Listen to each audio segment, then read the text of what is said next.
Entering version 2.6 are two characters with a distinct motif to them, Augusta and Diuna, representing the sun and moon to an almost literal extent. I have had to spend the last month or so watching Brax on Twitter incessantly fiending for Ayuno in particular as if Carlotta never existed, but what are you gonna do? Anyway, of the two beings in the sky, the sun must come before the moon, and Augusta will be our first character introduced in 2.6, so everyone in the comments talking about how they're gonna skip her for the feet girl, wait your turn, you can hold out for 3 more weeks. Besides, Augusta features one of the most unique mechanics we've seen to date. Contrary to what her appearance may imply, she's not a fusion or even spectral character. Augusta's an Electro unit, very unusual choice, but a welcome one nonetheless, given Electro is the only type to not have gotten a new release in version 2 thus far. As per usual, we're going to be looking to Augusta's gameplay and moveset to analyze her rotations and playstyle, giving my thoughts on her expected performance in the metagame, as well as a primer on how to build her, what teammates work best with her, and answering the question if she's worth pulling for or not. I think we're all in agreement when I say Electro's the weakest attribute in terms of characters. No disrespect to Yinlin or Shangli Yao, but you know what I mean. All other elements already got their star team except for Electro, so Augusta has some pretty big shoes to fill. Only downside is that Ayuno is gonna be an arrow character, which means if Electro had plans to follow a mono-element formation, it may be a while before we get to that. Fortunately, she doesn't, but somewhat unfortunately, what she does have in place of that are 3 Forte gauges. We're really pushing the envelope on this, aren't we? I say unfortunate because it means there's a lot of preliminary reading we'll have to get through, even though her kit's actually fairly intuitive. So buckle in, let's get to brass tacks. We'll start with her Forte circuit, or should I say we'll start by talking about all of her skills because her Forte gauges are spread across her entire kit. Like I prefaced, Augusta has 3 types of resources: Prowess, Majesty, and Ascendancy. Prowess is tied to her normal attacks, Majesty is tied to her Liberation, and Ascendancy is tied to her actual Forte circuit. We'll start by talking about these and then break down the rest of her moveset. Starting with Prowess, Augusta can ult up to 100 points of it, and she builds it up by using her basic, heavy, midair, and dodge counterattacks along with her Resonance skill. In addition, she fully charges Prowess when casting her intro skill. On to Majesty, Augusta can ult up to 2 points of it, which is accumulated by using her Empowered Resonance skill and when her other 2 party members outro skill while affected by her outro skill. So the idea here is to swap out of Augusta, then when you swap back in, she'll begin with the point of Majesty. Finally, Ascendancy. Like with Prowess, Augusta can ult up to 100 points of it, and you can charge it by normal attacking and using her skill. Moreover, you also get 20 points by using her intro skill and 40 points when using her Liberation. Why does Augusta need 3 Fortes? You'll have to keep watching the video to find out. The gist of her gameplay is that in a similar fashion to Zani, Augusta gains new attacks and skills based on her Forte. For example, Prowess. When you get full Prowess, Augusta gets an Empowered Heavy and mid-air attack for increased damage and area coverage. Thankfully, it's an isolated mechanic, so Prowess is only involved in giving her stronger normals. Same applies to Ascendancy. When Ascendancy is full, Augusta gets a range of empowered skills. In particular, after you cast her empowered skill by buffering a normal attack or skill again, she can cast a second and third empowered skill. You're also able to cast the empowered skill after a dodge, although it's basically just using her empowered skill as a dodge counter. So as you can see, even though she has 3 Fortes, unlike in the case of previous characters where one Forte builds into the other which builds into this, into that, Augusta's Fortes are sequestered into different parts of her kit, only marginally cross-pollinating with each other if that makes sense. Seeing as neither of the 2 Fortes I talked about so far have a cooldown to them, that also means you can technically stay on field with her forever if you want to, which can make her more fun to play. Moving on though, Majesty gets a bit tricky since being part of her Liberation, you can guess what this one does. Augusta gets an Empowered Liberation at 2 stacks of Majesty that does way more damage than the base one. Most interestingly, for 7 seconds, Augusta, quite literally, becomes 実にすがすがしい気分だ。歌でも一つ歌いたいようないい気分だ。100年前に不老不死を手に入れたが、ザワールドと噛み合ったのを実感した。動きが鈍いのではない。試験終了チャイム直前まで問題を解いている受験生のような必死こいた気分で教えてくれたというのに。暗闇に光が差し込むような実に晴れ晴れとした気分だった。 Once completed, it ends the time stop and marks the end of her rotation.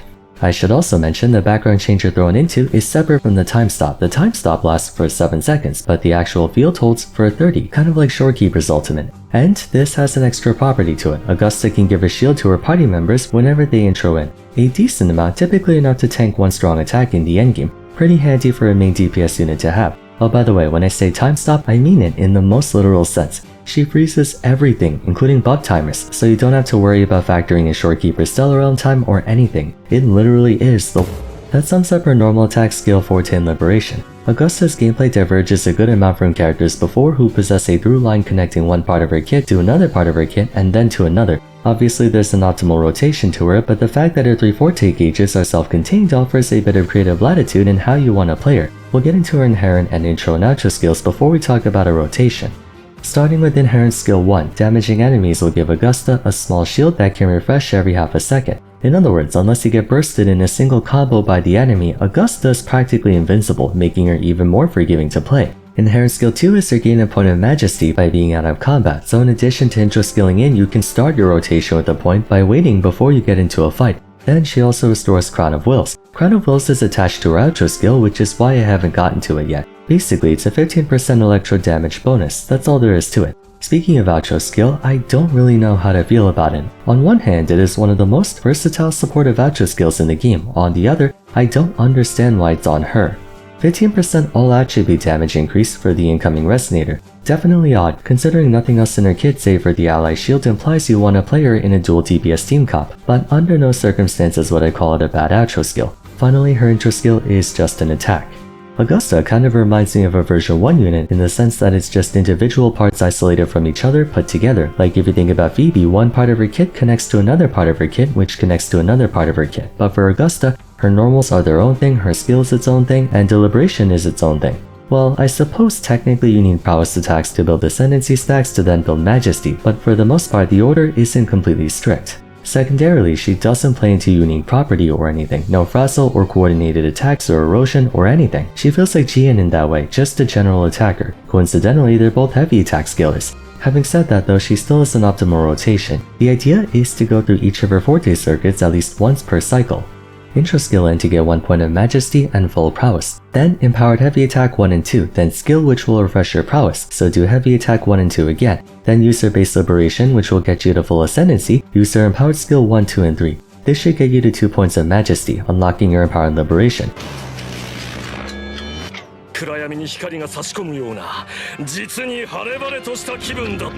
And then after the finishing attack, use your echo skill and then swap out.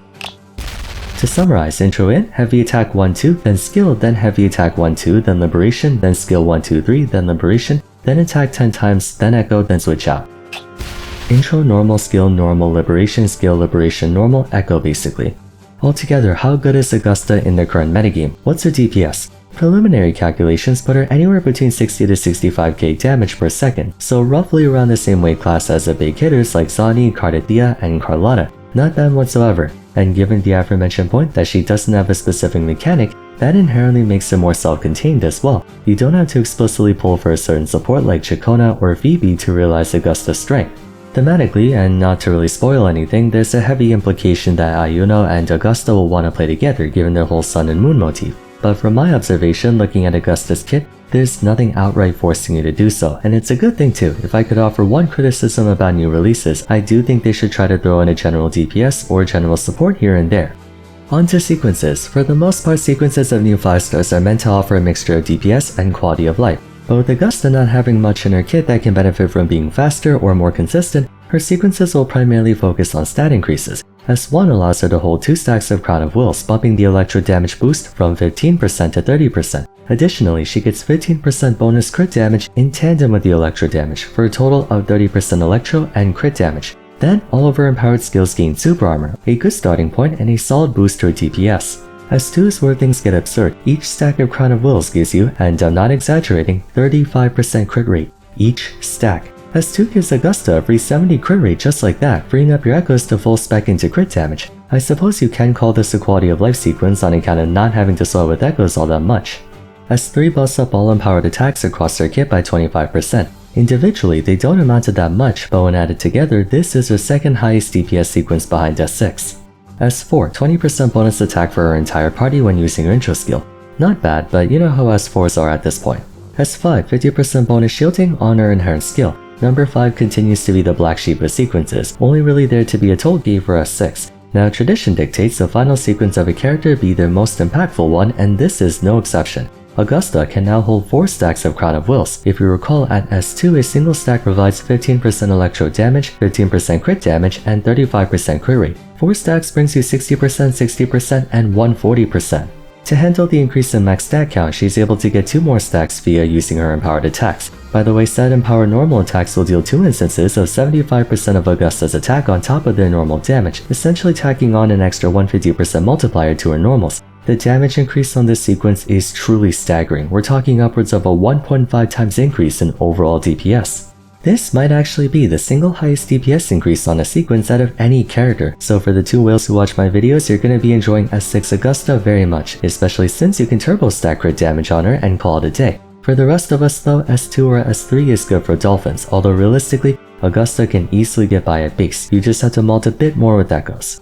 Okay, so now that we're done with the gameplay analysis, time to discuss teams. Again, I'm willing to bet money we'll see Augusta and Dayuno play together, but the Moon Girl isn't out yet, so for the time being, best free-to-play option will definitely be Mortifi. Heavy attack booster and can supply his own damage on the side, not to mention being an easy Moonlit class provider. A more DPS-oriented approach would have to be Frolova set as your tertiary character in lieu of a sustain, that being Augusta, a secondary unit, and Frolova, seeing as a Havoc unit, can apply the bulk of her kit while switching out, and provided you're avoiding a couple enemy attacks, the shielding Augusta gives to herself and her team should be enough to keep you alive. For simplicity's sake, until Ayuno comes out, you can't go wrong with Augusta, Mortifi, and Shorekeeper, a solid formation. Sadly, for the other Electro units, there's no real synergistic benefit to pairing them alongside Augusta. Moving to weapons, Broadblades don't have the greatest selection compared to that of swords or rectifiers, so your options can be a bit limited.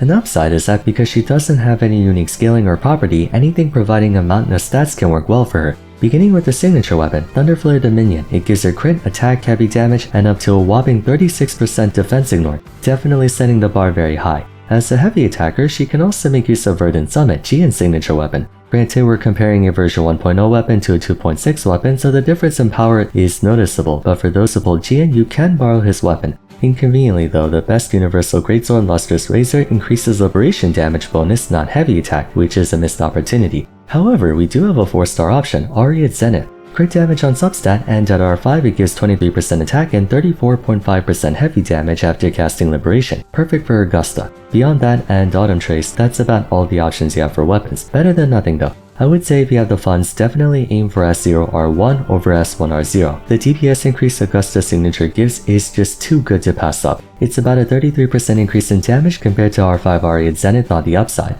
Finally, Echoes, coming in 2.6 is the new Crown of Valor and Law of Harmony Echo sets, fitted for Augusta and Dayuno. Crown of Valor is obviously for today's subject and is another 3-piece Echo set. Whenever gaining a shield, you get 6% bonus attack and 4% crit damage for 4 seconds, stacking up to 5 times. If it wasn't apparent, only Augusta can use this set to its fullest effect. For your main Echo, get the False Sovereign. At this point, there's no way this isn't a JoJo reference. In addition to the active, whenever intra-scaling in, the Echo will blast enemies around it as if it were a stand.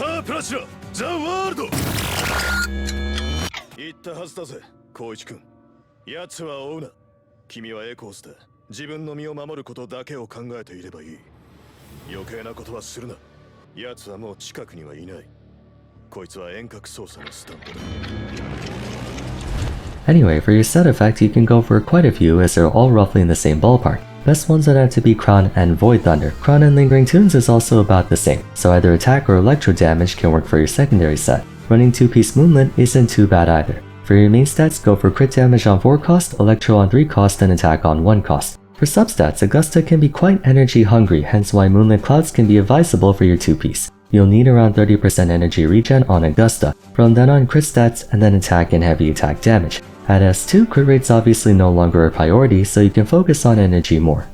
Okay, that sums up my analysis and guide on Augusta. A very strong unit, and from a team building point of view, she's on the more free-to-play friendly side, not needing a particular secondary to accompany her. Although it is implied you'll want to play her with Dayuno, especially for that Sun and Moon combo. I personally enjoy the fact that she's a walking JoJo reference. That's all the reason I need to pull for her.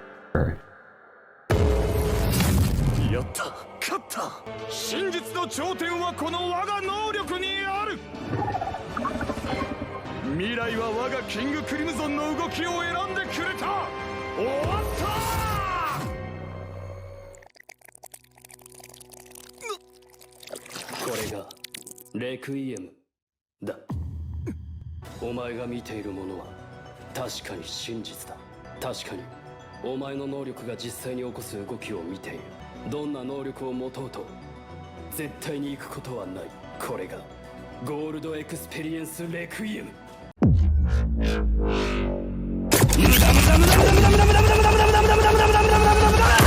Hey, editor here to close things out while Vars is busy with rehabilitation. So what are all of your thoughts on Augusta? Do you plan to pull for her as well? Let us know in the comments down below. That's it for today, so if you enjoyed the video, a like and subscribe would be much appreciated. Don't forget to follow Vars on Twitter as well at VarsVera, join the Discord server, and check out the previous character guide videos if you haven't yet. But until next time, thanks so much for watching, and our soon-to-be real JoJo's fan looks forward to seeing you again soon. Oh, and if you haven't yet, go watch and/or read JoJo's. Take care.